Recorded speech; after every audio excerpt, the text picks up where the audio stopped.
As her skills improved in her sewing class, she taught them to her mother, and gradually their wardrobe began to take on a more professional look.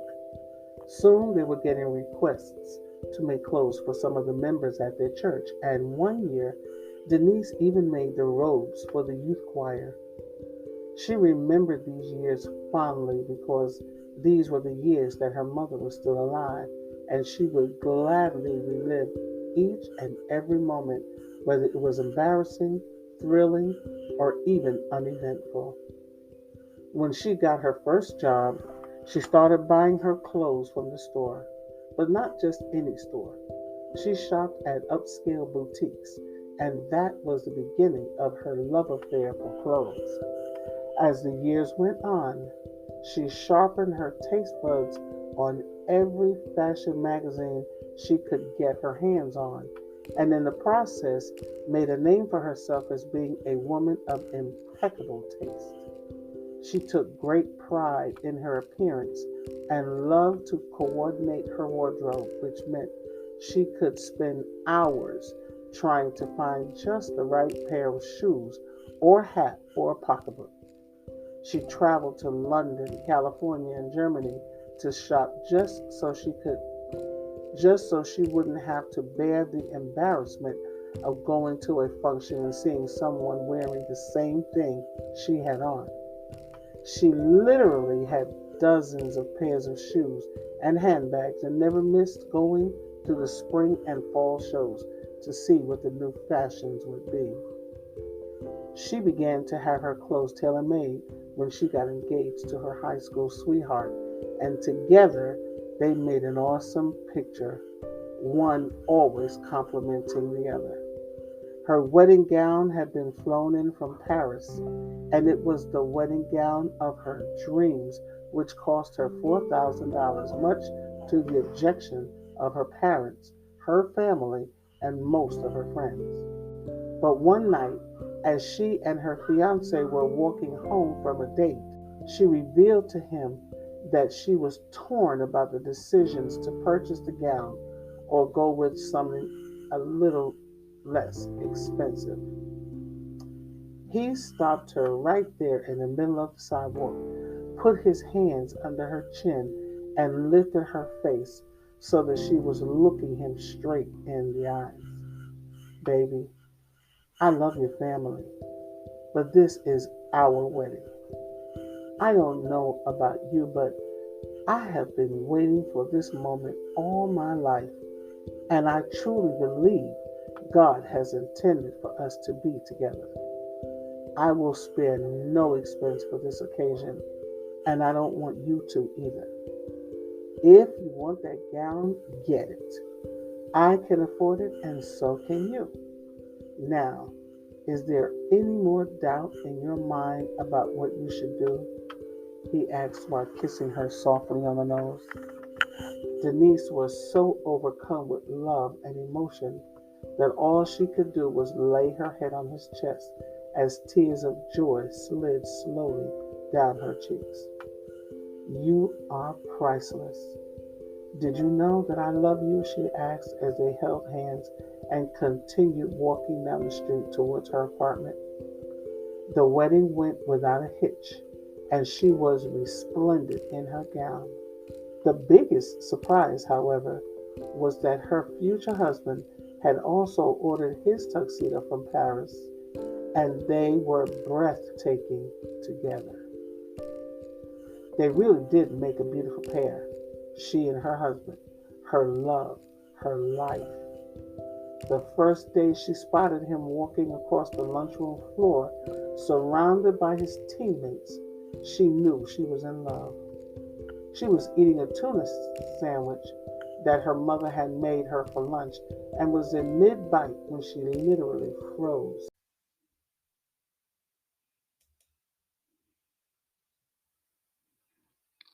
Her best friend Lily was in the middle of one of her many brainstorms of how she was going to be the first female to find a cure for diabetes when she noticed that Denise wasn't listening to her anymore.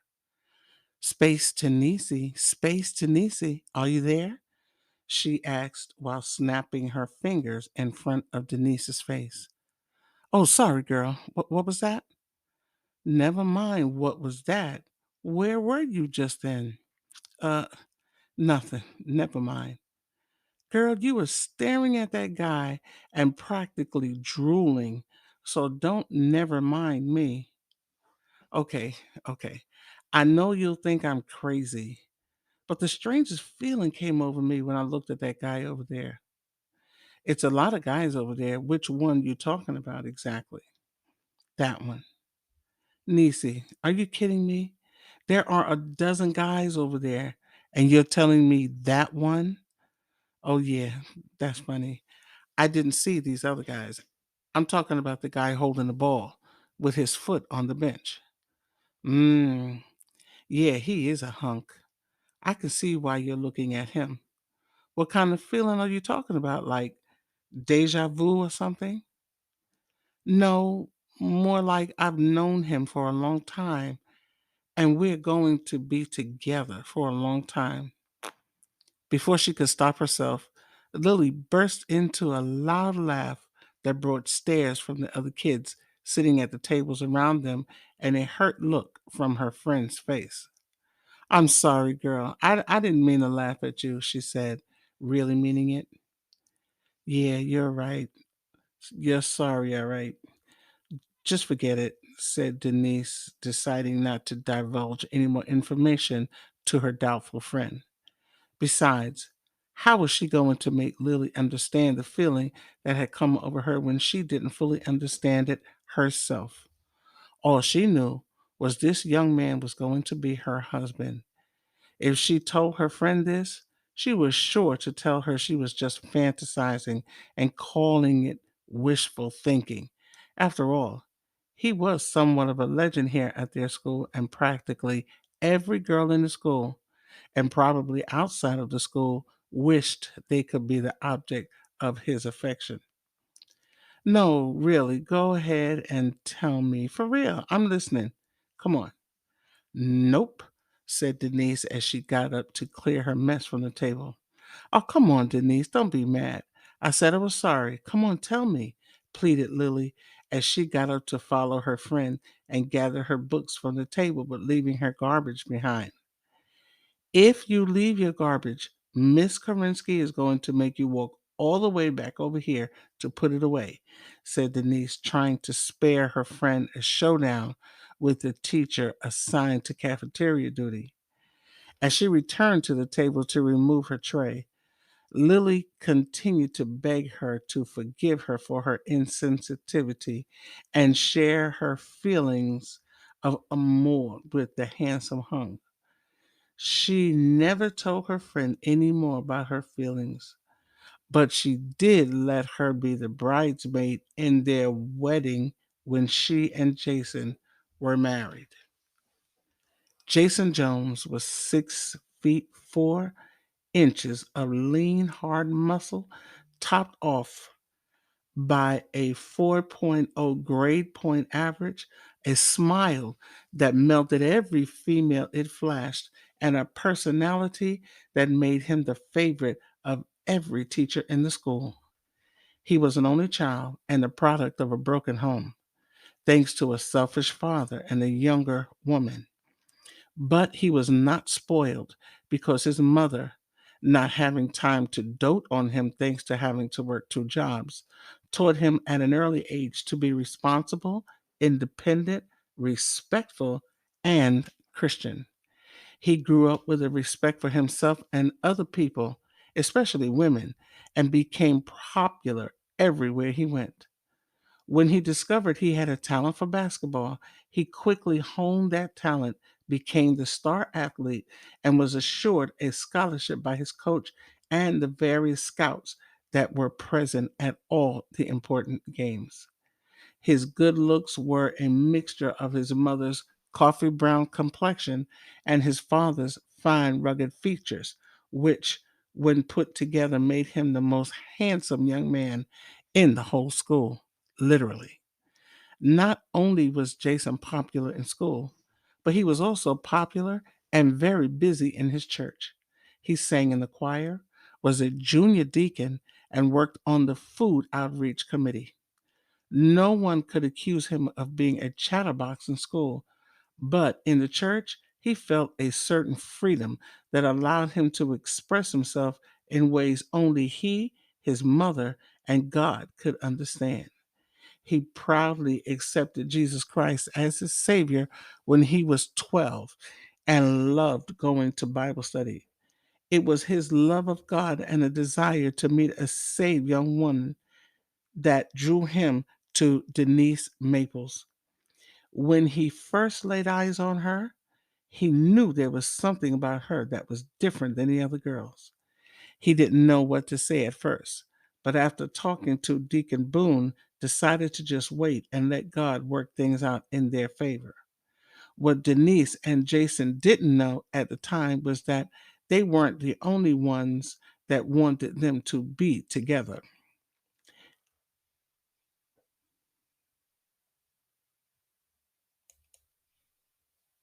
The day before spring break in his junior year, Jason decided to ask Denise if she would like to go to a movie with him.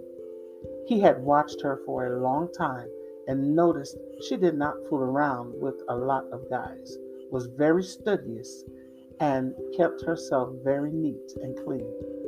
He had prayed on it and felt in his spirit that this young woman was going to be a very important part of his life. All the cheerleaders made spectacles of themselves to be near him, waiting for the chance to be asked out by him.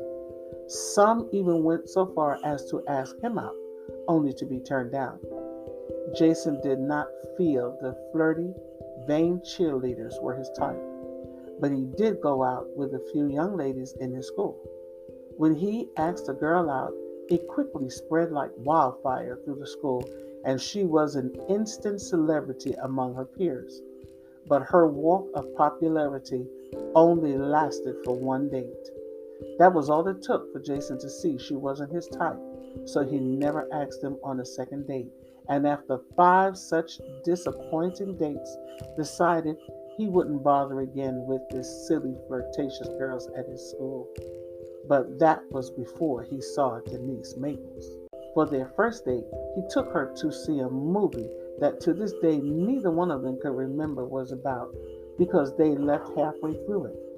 They started talking about their church, their family, and their dreams, and soon decided to leave the movie and go to a local diner where they ate and continued getting to know each other. Soon, they discovered they had a lot in common, and each secretly wished the night would last forever. After they had finished eating and were on the way back to Denise's house, Jason asked her if she would go out with him again. It was at this moment that the future of Jason and Denise became a certainty. When Denise looked at the handsome young man that was asking her out on a second date, something it was rumored he never did with any other girl in their school, she felt tears begin to sting her eyes and turned away for fear of him seeing and calling her a baby or think it meant she didn't want to go out with him. Thinking he had offended her, he stopped and took her hand. Denise, what's wrong? Did I say something? Are you okay? He asked with such sincerity it made her tears flow that much more. No, you haven't said anything. I'm sorry, I'm acting so silly. It's just that I heard you don't ask girls out for a second date. And here you are asking me out. I didn't know what to think, she said, sounding embarrassed. Well, that's true and all, but these girls can't hold a candle to you, Miss Maples. I know this might sound corny, but I feel like I've known you my whole life, and I don't think you're like any of those other girls. I know. I feel the same way, and it doesn't sound corny at all. When I went out with those other girls, all they wanted to talk about was parties and other people, and I could tell they were trying to get me to make a move on them. See, I'm not all about that, and I know you aren't either. With tears still shimmering in her eyes, She had to smile a little at his seriousness. You sound so old for someone so young. Yeah, I've heard that before. But that's a good thing. Yeah, deep inside, I know it's a good thing, but it kind of makes you an oddball. Tell me about it. All my friends call me a prude because I stand up for Christ and don't act like them. Well, whatever you do, don't change. I think you are very special and I like you just the way you are. Really? Thanks, I like you too. So, what do you say? Can we go out again? I would love to. Good. They settled into a comfortable silence the rest of the way to Denise's house. When they got to her door, Jason spoke the words that made Denise know she had finally found the man of her dreams. Listen, I know this might sound silly, but I don't want to let this chance pass. I feel like we were meant for each other, and I don't want to scare you away, but I keep feeling like this night was supposed to happen. Do you understand anything I'm saying? Am I making sense? He asked with a look of desperation on his face. Deep inside, Denise felt like her whole heart was about to burst because she always knew this young man was going to be her husband. And to have him say what he was feeling was almost too good to be true. To put him at ease and hopefully not sound like a cornball, she tried to reassure him that she understood what he was trying to say. I understand perfectly. It's kind of funny because I felt the same way all night. I want us to be together. And if you believe like I believe and feel like I feel, then you know we're going to be together forever. Do you believe, Denise? I believe, Jason. Are we going to be together forever? We are going to be together forever. See you tomorrow at school. See you tomorrow at school. Thanks for a great night. Good night. Good night. He kissed her on the cheek, waited until she closed her door, and walked away. The rest was history.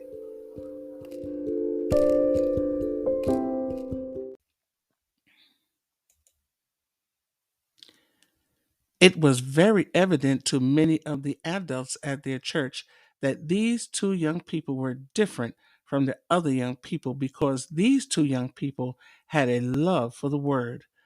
When the other young people would stay just for the music and shouting and either sleep during the sermon or quietly slip out the door to hang out in front of the church until the preaching was over, Denise and Jason would be sitting enraptured, hungrily taking in every word the preacher spoke. They were admired by many in the congregation, and many stated it would be perfect if the two of them ended up being together.